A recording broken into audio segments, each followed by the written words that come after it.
Students, आज मैं आप लोगों को बताने जा रहा हूं example 9 of chapter 2 electric potential and capacitance. Question में क्या गिवन है, आपको 4 कैपेसिटर्स गिवन है जिनमें कि 3 आपके एक साथ सीरीज में है, उनका जो इक्विवेलेंट है वो चौथे के साथ पैरेलल में लगा हुआ है, और जो वोल्टेज है बैटरी का, जिस बैटरी से इन कैपेसिटर्स को कनेक्ट किया गया है वो है आपका 500 volt.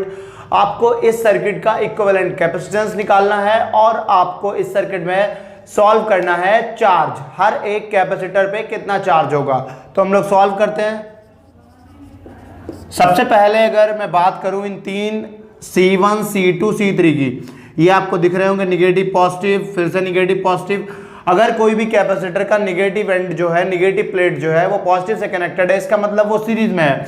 C1 C2 C3, C1 C2 and C3 ये आपके किस में हो गए, ये हो गए सीरीज में।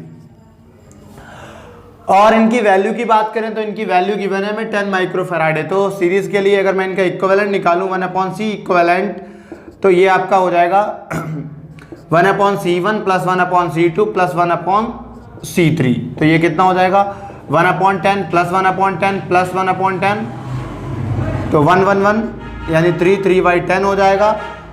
इसको मैं क्या करूंगा, रेसिप्रोकल ले लूंगा। This implies that C equivalent will be equal to 10/3 microfarad है, which is equal to 3.33 microfarad है। अगर मैं सिंप्लीफिकेशन की बात करूं तो मैं यहाँ पे सी इक्विवेलेंट जो है वो आपका 10/3 माइक्रोफैराड लूंगा, लेकिन कैलकुलेशन को इजी करने के लिए वैसे आपका हम यहाँ पे भी ये वैल्यू भी यूज कर सकते हैं।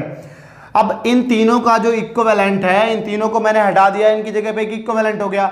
मान लो ये कुछ इस तरह से है। अब ये C4 के साथ जो आपका C इक्विवेलेंट है वो C4 के साथ हमें किसमें दिख रहा है, पैरेलल में। तो C equivalent and C4 are in parallel में है।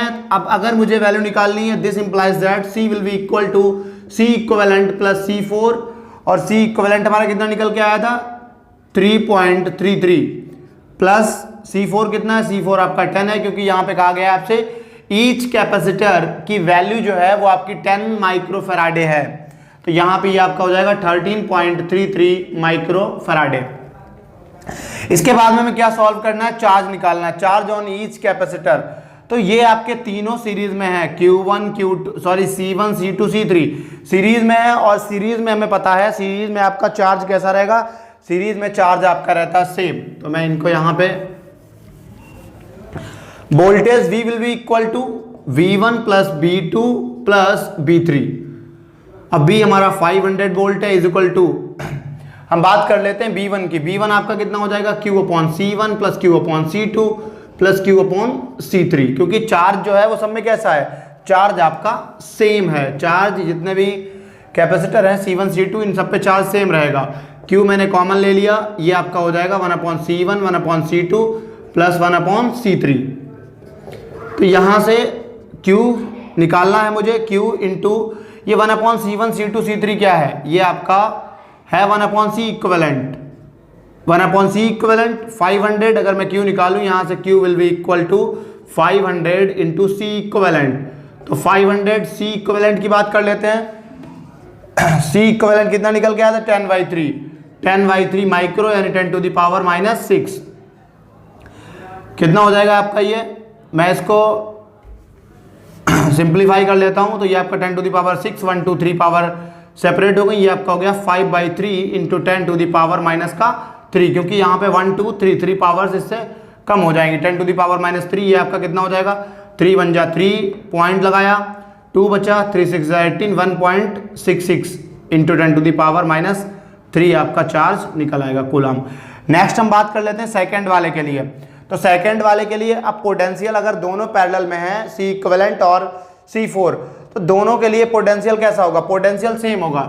इस बार के केस में जो आपका चार्ज Q डैश है, हमने मान लिया सेकंड वाले पे चार्ज Q डैश है, और कैपेसिटेंस कितना है C4, ये आपका किसके इक्वल हो जाएगा, ये आपका इक्वल हो जाएगा B के, विच इज इक्वल टू 500। तो यहां से Q डैश आपका हो जाएगा C4 इंटू 500। C4 हमारा कितना 10 माइक्रोफैराड है, 10 इंटू 10⁻⁻6 इंटू 500, ये आपका हो जाएगा 5 इंटू 10⁻⁻3 कूलम। तो ये आपका निकल आया चार्ज, और इक्विवेलेंट भी हमने कैलकुलेट कर लिया। अगर आपको ये प्रॉब्लम समझ में आई तो आप चैनल को सब्सक्राइब करिए, वीडियो को लाइक करिए, शेयर और कमेंट जरूर करिएगा। Thank you.